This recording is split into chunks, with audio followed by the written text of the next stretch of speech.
This is the Farm Monitor. For over 50 years, your source for agribusiness news and features from around the Southeast and across the country, focusing on one of the nation's top industries, agriculture. The Farm Monitor is produced by one of the largest general farm organizations, the Georgia Farm Bureau. Now here are your hosts, Ray DeLesio and Kenny Bergamy. Or you could just call us by our alias, Kenny B, Ray D. Welcome to the show. Glad to have you with us for the next 30 minutes. Yeah, a lot to get to in just a short amount of time. Straight ahead, it's yet another example of how ag is catching on pretty much everywhere. Damon Jones on what this Atlanta area school is doing to expose students to Georgia's #1 industry. Also on the program, Kennesaw State's CARES program.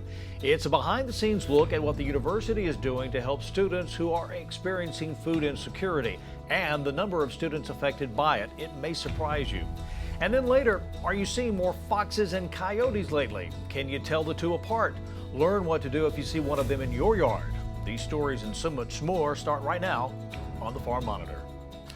Well, true, more and more urban farms are popping up around Atlanta. However, the number of ag education programs has been noticeably lacking.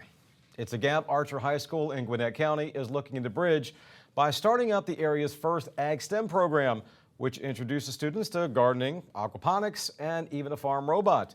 Damon Jones reports from Lawrenceville.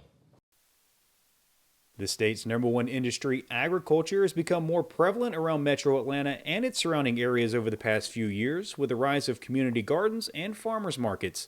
And to supplement that, Archer High School has chosen to offer Gwinnett County's first ag education program starting next year. Well, in Gwinnett, ag hasn't been a big part of the curriculum here, and so I felt it was important to expose our students to some things they've never seen before. And we got it started at the beginning of the year, and kids are really excited. Next year is going to be a big year for us. After a couple of years of planning and building, everything is on track for the upcoming school year, as this newly constructed greenhouse will provide a hands-on, state-of-the-art education for the students. On one side of the greenhouse, we're going to have a aquaponics system that's going to consist of about a 500-gallon tank. We'll have a grow bed that's about 50 feet long, about 6 foot wide. Our aquaponics system will house tilapia that we're going to be using for aquaponics. On the other side, we'll house our farm bot and then traditional just growing like you do in a standard greenhouse. You heard that right, a farm bot. Thanks to a partnership between the school and former NASA scientist John Hines, Archer will be the first school in the state to test out this new technology. A farm bot is basically an automated system that will plant for you. It waters your plants. It weeds your garden bed, and you harvest the plants. Basically all you do is just hold the app in your hand and it does the work for you. And this type of innovation isn't going unnoticed by the student body, as there is already overwhelming demand for this unique program. And this is engaging stuff. You know, it's captured our kids' attention. And you know, so that's something we're looking forward to, is just drawing more and more students into this program. And you know, we'll be able to develop some cross-curricular opportunities as well, where we're bringing in you know, other courses, you know, to teach their standards through the lens of Ag STEM. So the sky's the limit, really. That's good news for the future of agriculture, as an increasing number of students will be exposed to the significance of the industry. Ag is very important. You figure that about 2% of the world is providing food for the other 98%. These kids are so used to just going to the store, buying something, throw it in the microwave, do whatever. We want to show these kids that it's a lot more than that. We want them to be self-sufficient. Not only will students learn the value of agriculture to their everyday lives, but they will also receive plenty of life skills that will benefit them no matter what career path they choose. You know, the problem-solving skills that they're going to learn, the teamwork that is required to, you know, assemble like the farm bot, and you know, to put together the components of an aquaponics system. We've got a big one that'll go in the greenhouse, of course, and the smaller one inside the engineering lab. You know, it's much more than just, you know, growing food and learning about that. It's about the teamwork and the collaboration, the problem solving. Reporting from Gwinnett County, I'm Damon Jones for the Farm Monitor. In other ag news, state legislators and industry leaders gathering recently to help kick off the Field to Closet initiative, which will provide hospitals around South Georgia with medical scrubs made from 100% Georgia-grown cotton. By creating this end-to-end supply chain, it ensures growers will be included in the process, plus it provides economic benefits for rural Georgia. According to Governor Brian Kemp, this is just the beginning of what's to come. Rural prosperity is getting even better. It's not just rural prosperity from the farm to the closet, as they were saying, but it's helping Georgia manufacturing, helping our producers, but it's also helping, you know, our frontline heroes in the fight with COVID, and I think that makes it even better in the times that we're in. And I am really as positive as I've ever been about the opportunities that we have ahead of us in rural Georgia. Elsewhere, the newly formed Georgia Wine and Grape Commission held its inaugural meeting recently to discuss operations and guidelines and how to implement them. With more than 100 vineyards spread throughout the state, Committee Chairman Gary Ingalls says having a leadership group like this is essential for the future of the industry. It's something that's needed so that we can move the organization forward together with marketing and education and resources to support one another as we grow this industry within Georgia, because we think it could be a huge impact upon the agriculture community of Georgia and the industry as a whole within the state. Each and every day, farmers and producers wake up and go to work to feed the world. But even in a land of plenty, hunger can be an issue, and that includes college campuses right here in Georgia. However, there is one university that's doing its part to help students who may be in a challenging situation. As John Holcomb explains, Kennesaw State has a program that assures students can have access to fresh food choices grown by Georgia producers. When thinking about college students, the last thing that comes to people's minds is hunger. But the unfortunate reality is that food insecurity among college students is a big issue, and students at Kennesaw State University are no exception, which is why they have a food pantry for students that need help finding their next meal. In the last 2 or 3 academic years, we've served over 600 students each year in the pantry alone. That has looked in the past 2 academic years as over 1,500 visits throughout the year. So we have some students who come once a month, and then we have some students who might come every week, every couple of days, just depending on what their situation is. Obviously with COVID-19, things have been a little bit different, and so we've had to restrict usage in the pantry for space and COVID guidelines. But at this point, now that we're back open for in-person shopping, we're seeing anywhere from 25 to 30 students a week who are coming in and getting around 20 pounds of food per visit. Everything in the pantry is given through donations, and in the past have been solely non-perishable food items like canned goods and ramen, but have really shifted their focus to fresh, nutritious, and wholesome foods like fresh meat and dairy products. But they say those can be a challenge to get. Keeping wholesome and nutritious foods in the pantry is one of our biggest challenges.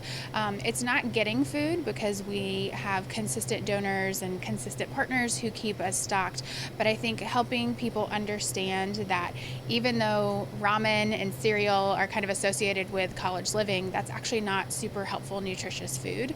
And so trying to make the community aware and help educate the community that just because it's cheap, just because it's something that you associate with college, isn't necessarily what our students need. One of the people behind making sure those that need help get it is Lydia Shipp, who works as an intern with KSU Cares and sees firsthand how much the pantry is needed. I work directly with the students, and so I'm able to see up close the need that they have for food. And so just being able, whether it's once a month, to come and get groceries just to help out if you're struggling to afford groceries that month, or if you're coming once a week and this is your sole source of food, it's really necessary here. Out of my 25 students that I work with right now, I would say 16 to 17 of them are relying on the pantry as one of their main food sources. The main goal is simple. Everyone needs food to survive, so they want to make sure everyone has it. Students are coming here because they rely on this as their food source, and so thinking about students who are enrolled full-time and some of them working multiple jobs, coming here and having access to food is one less thing for them to worry about and one less thing for them to need. We never want to see a student who is sacrificing food in order to be able to pay for other things, or using money for things like toilet paper instead of their textbooks. We want to be able to provide this resource to students so that they can really focus on school, which is their main purpose for being here. Reporting in Kennesaw for the Farm Monitor, I'm John Holcomb. John, thanks so much. After the break, we are counting down to the big day, the Run for the Roses, and celebrating it by creating recipes using Georgia's very own Vidalia onions.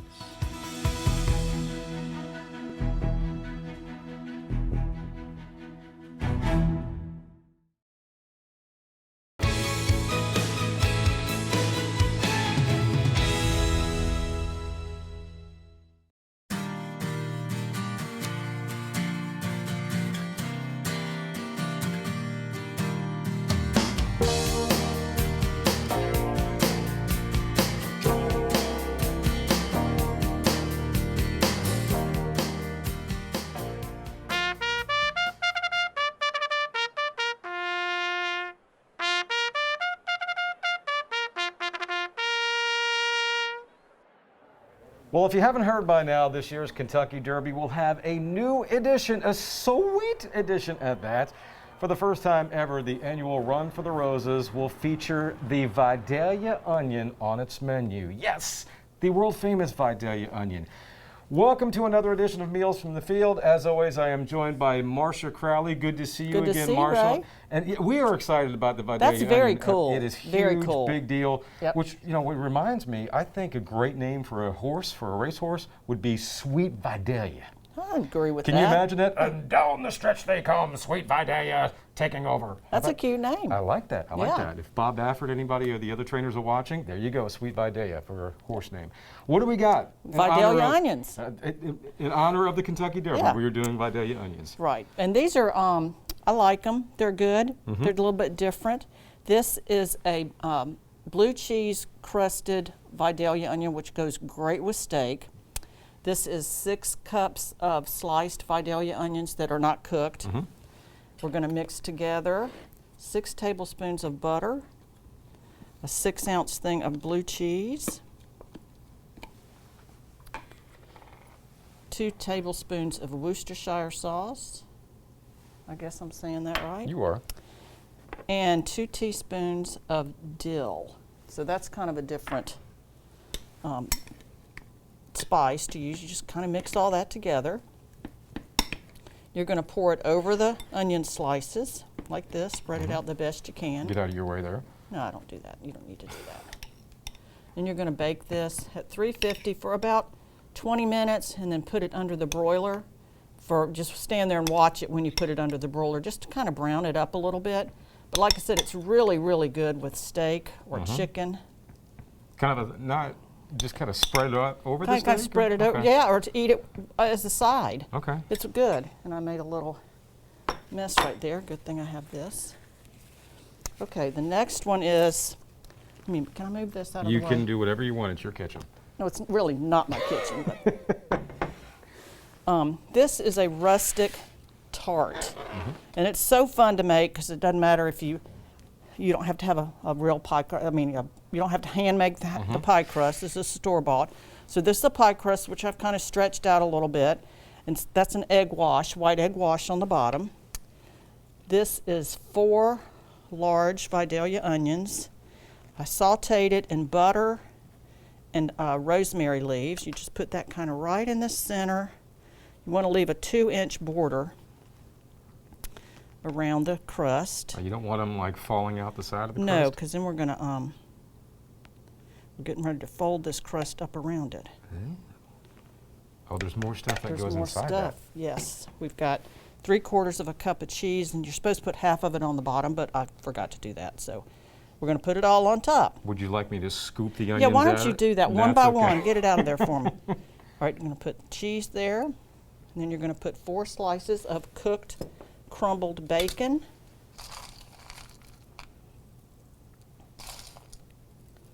Notice I did not forget the bacon. No, you cannot forget bacon. And a little bit of fresh rosemary for the top. We would have gotten a lot of nasty emails had you forgotten the bacon. I know.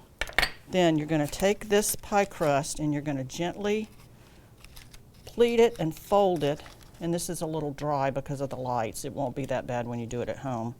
Just fold it up like this, all around it. Mm-hmm. And then you're going to put a, like I said, this was a little dry, but because of the lights. Then you're going to do another egg wash on top of that. I got some bobby pins if you want me to. Yeah, be good. Don't ask me what I'm doing with bobby pins. I was not even going to go there, Ray. You're going to bake this at 425 for about 15 minutes. And this is really good with meat as well. But this is a hit. It's kind of a cheater's pie, you know, because you really don't have to have a lot of skill to fold that up there. All right, let me move that. But we want people to think you have skills. Well, when I you do, stuff but like just you not. do. I mean, but for me, if I'm making that, I want Just people not to think right I have there. skills. I didn't. So, what All else we right. got next? All right, this has absolutely nothing to do with Vidalia onions, but it is a strawberry pie. Okay. And I cannot take credit for this. Okay. I lifted it right out of a real popular cookbook. But it's very good. This is 3/4 of a cup plus 2 tablespoons of sweetened condensed milk, 2 teaspoons of lemon juice, and homemade whipped cream. I don't know that I would. You could probably substitute the kind you buy. I don't know if it would be as good, but And we should mention the whipping cream is time sensitive, correct? it's very time sensitive. Okay. You need to do it right ahead. All right, I'm going to mix those two together. Fold in 1.5 cups of strawberries. And I'll put the whipped cream recipe on your website in case somebody wants to try to do this. It's really not hard. Okay. And you're going to fold all that in. Pour it in a graham cracker crust, which I happen to really like a homemade graham cracker crust better, but in the essence of time, we bought it. And it needs to be a deep dish one. And I think the package says 2 more servings than a regular graham cracker crust. And you're going to freeze this at least 6 hours and take it out a few minutes before you want to serve it. And it's so good. I wouldn't have cheated if it wasn't that good. It's worth it. Now you want to really impress me? What's that? Fold the pie crust over like you did the tart. Okay, let's try that next time. How's that? Hey, the way I'm going today, I'm lucky I didn't get the pie crust confused. And that's it. That's it? That's it. Very good. And I'm telling you, it's to die for. So 3 dishes for your race party. Yep. You can't beat it. And like I said, I know here in Georgia, a lot of us are excited about having the Vidalia That's really onion very at the cool. Kentucky Derby, which, by the way, is next week. And if you want to make these next week while you're watching the race at home, you can do so by logging on to farm-monitor.com. As we always mention, there are just tons of recipes on there. Everything is listed out there for you in detail. Very easy to follow. I can do it. And again, I'm picking Sweet Vidalia for the win. I am too. My money's on that. My money is on Sweet Vidalia, and my money, as always, is on Marcia Crowley. Oh, Marcia, please. thank you so much for joining us. Good to Thank see you, you Ray. again. We will see you next month, month. and we will see you next month.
Finally this week, how to tell the difference between foxes and coyotes and what you should do if you happen to encounter one. Yeah, it's information we should all know, especially this time of year. Here's Georgia's DNR Outreach Coordinator, Linda May.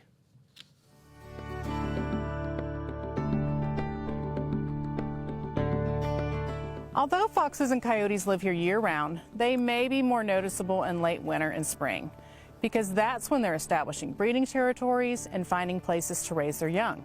They will either create a den by digging a hole in the ground or find one to use, such as an existing burrow, a hollowed-out log, brush pile, or rock crevice.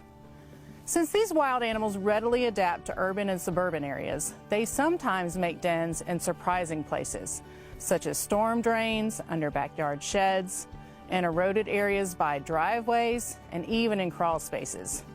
By learning more about foxes and coyotes, you'll have a better idea of what to do or not do if you see them in your yard. Two species of foxes live in Georgia, the red and the gray. The red fox has reddish-brown fur, black legs and feet, black-tipped ears, and a white-tipped tail. The gray fox is slightly smaller, and although it has some red fur, it's mostly a grizzly gray color. Foxes aren't especially large animals. Their bodies are just a little bigger than a house cat, but with longer legs and bushier tails. Coyotes are similar in size to a medium dog. They're taller than both fox species and have large, pointy, upright ears and a long snout. Although coyotes can vary in color, they're usually reddish blonde, mottled with gray and black. Both foxes and coyotes have about a 2-month gestation, and then 2 to 7 young are born in the den. They will stay with the adults for about 3 months before going out on their own. During this time, the fox and coyote adults have to hunt more to find food to feed their young, which means you could see them out more. Some people really enjoy watching this life cycle play out, but for others, it's too close for comfort. If you don't want foxes or coyotes to take up residence near you, be sure to block access to potential den sites, such as the underside of sheds or crawl spaces. Make sure to remove any potential food sources, such as garbage, pet food, or bird seed, which may attract rodents. Coyotes could go after small pets, so keep your pets indoors as much as possible and monitor them when outside, even in a fenced yard. Scaring foxes and coyotes, also known as hazing, will help keep their natural wariness of people intact and keep them at a safe distance.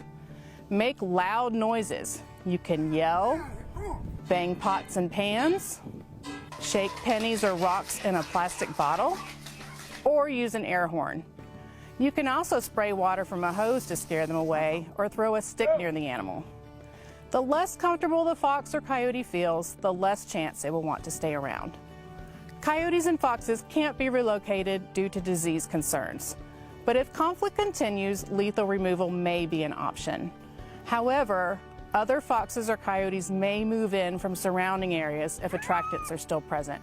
So in the long run, modifying your property to make it less inviting may be more successful and less costly.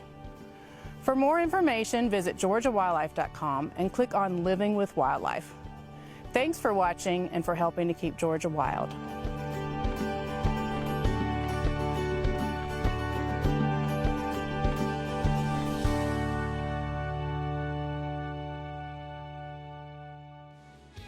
Great job, Linda. Thanks so much. And thank you for spending time with us. Take care, everybody. We'll see you next time right here on the Farm Monitor. Have a great week.